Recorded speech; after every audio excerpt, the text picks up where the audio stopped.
Now, we've been through some pretty dark and gloomy times in Ireland of late, and one thing is clear: the country could certainly use a hero, maybe even a superhero, as Gaeilge. Ennis in County Clare has been doing its best to provide one through the talents of one local cartoonist, as Joan Sullivan discovered. Creatures, villains, freaks and monsters. It's a scary world out there, but now finally Ireland can breathe easy. We have a hero. He's strong, he's fast and he can fly. Black Star, or to give him his Irish name, Dúireachta, is the creation of John Cullen from Ennis. Brian Boland is your typical 17-year-old teenager. One day he gets involved in an accident when a piece of an American space station falls from the sky and hits him in the chest, basically, causes an explosion. And it turns out, like, while this explosion usually would have killed a person or maimed them, in his case it actually gave him these incredible superpowers. Black Star is just starting his career, but why has it taken so long for an Irish superhero to emerge?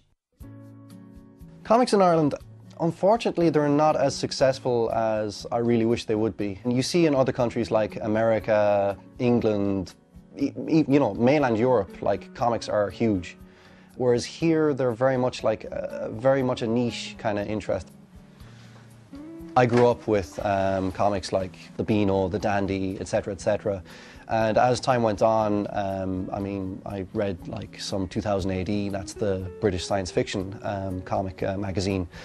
And it actually wasn't until I was in my mid to late teens that I started getting into a lot of the international comics, like the American comics, the superhero comics and stuff like that, like the likes of Superman, Spider-Man, Batman, etc., etc. And I began to realize that, comics, they weren't just for kids. If you're reading a really good comic, you're not conscious of the fact that you're looking at these images with speech bubbles. Like, everything just flows together. You imagine in your head these characters like talking to each other, moving around. And that's the magic of a really well put together comic. Comics and drawing went hand in hand for John, as we can see from these early childhood editions. But while he never stopped drawing, he didn't think of it as a serious career option. It wasn't something I basically pursued in a serious way for years. Like, it was basically something I did just because I was interested in it. When I left school, I floundered for a few years, in various jobs, because I didn't really know what I wanted to do. I was very much not sure of myself, and going from job to job to job. I got sick of working the 9 to 5. Very much unlike me, I just suddenly decided I'm going to go to Toronto in Canada. I flew over there and went there for 6 months to be surrounded by this big, huge, diverse city where there's all different types of people, all walks of life, all different cultures.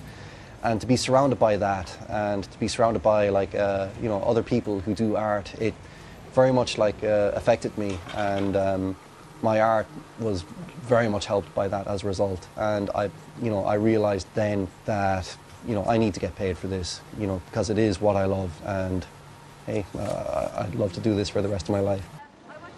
By the time John returned to Ireland, he was determined to make a living from drawing cartoons.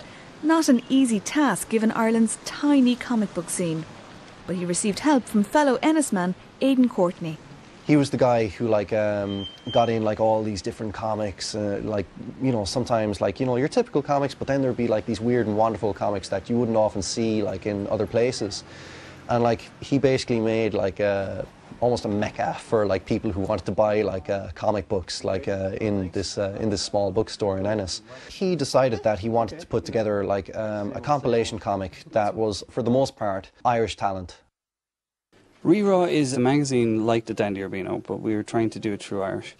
We're trying to give Irish cartoonists a place to give in work, and we're trying to get our work out there. It was the opportunity John was looking for, and he quickly teamed up with local writer Mike Lynch to create Black Star. I suppose it's a bit of a different twist on superhero stuff. You don't really see too many superheroes in Ireland, and that kind of stories don't really come out of here, so something a bit different.